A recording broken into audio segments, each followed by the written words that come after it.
It's December 7, 1941.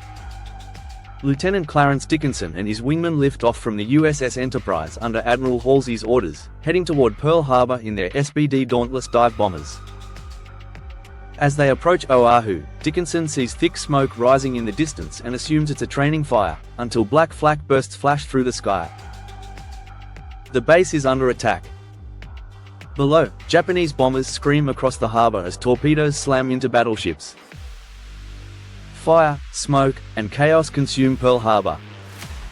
The Dauntlesses are flying straight into disaster. 2 Zeros burst from the clouds.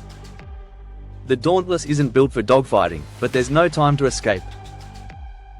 The Japanese dive straight at them, cannons blazing. McCarthy, Dickinson's wingman, banks hard left. The Zeros miss Dickinson but tear through McCarthy's Dauntless, leaving it trailing smoke and flames. Dickinson steadies his plane. Coming in fast, Miller, his gunner, yells and opens fire from the rear, tracer rounds streaking through the sky. The Zeros zoom past at lightning speed. Dickinson dives, trying to outmaneuver them, but they're too fast. His shots miss completely. He glances right.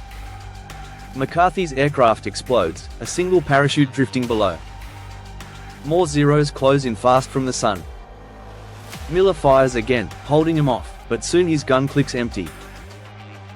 "Sir, I'm out," he shouts over the roaring engines.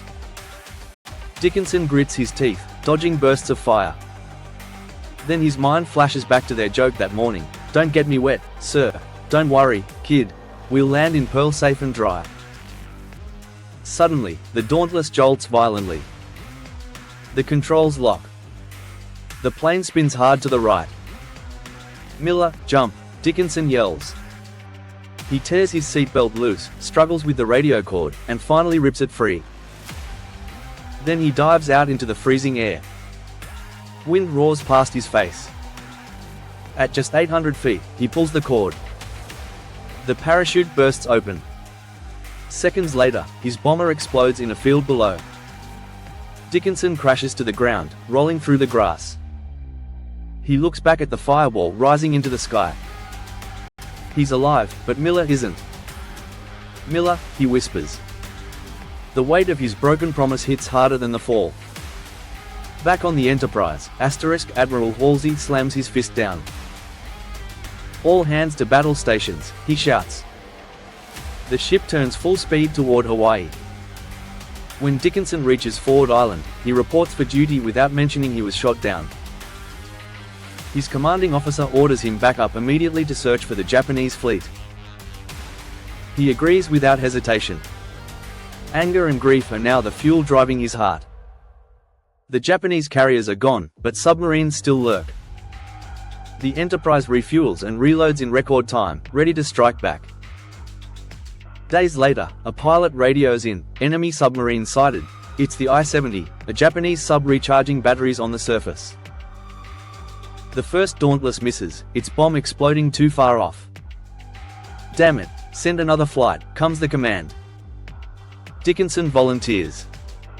He takes off again, this time with a new young gunner in Miller's place. On the I-70, the Japanese scramble to dive, but the damage prevents it. The submarine remains exposed on the surface. A lookout shouts, "American bomber incoming," as Dickinson's Dauntless appears in the clouds above.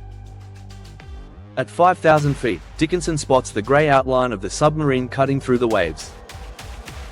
"Sail 4 attacking," he radios in. He dives sharply, wind howling, and bullets from the sub's deck guns blaze upward in response. Tracer rounds whip past the canopy, but Dickinson holds steady, aiming directly at the submarine's center. He drops the bomb.